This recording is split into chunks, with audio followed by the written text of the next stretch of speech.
ছবি তুলি নেন। কি গান নিলাম রে।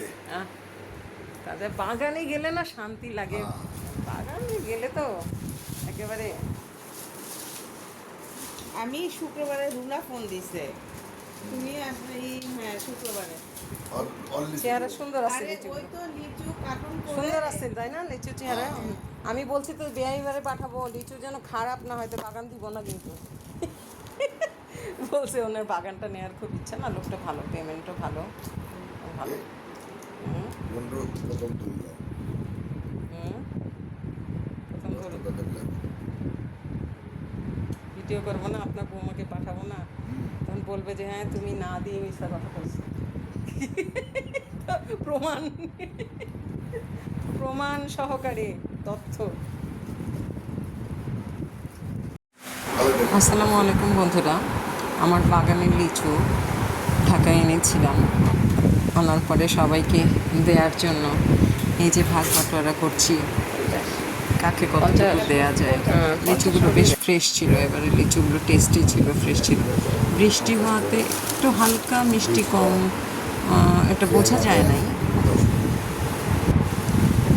নাই কিন্তু খেতে গেলে বোঝা যায় নাই। আসলে আমরা সবসময় খাই বিধায় বুঝতে পেরেছি। যাই হোক, অনেকগুলো প্রায় 4,500 লিচু, এগুলো কাকে কতগুলো দিব, কোথায় কিভাবে দিব, এগুলো ভাগ করছিলাম।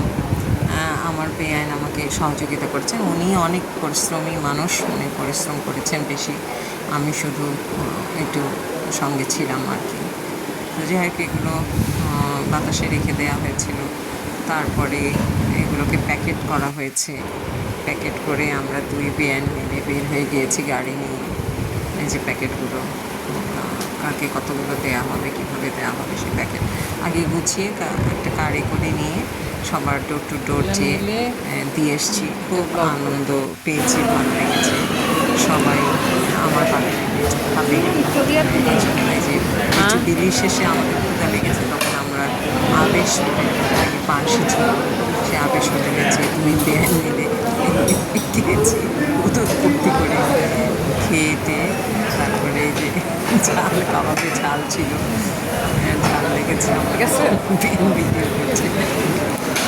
যাই হোক, দিনটা অনেক ব্যস্ততায় ভালোই কেটেছে। ধন্যবাদ, ভালো থেকে সবাই, আল্লাহ হাফেজ।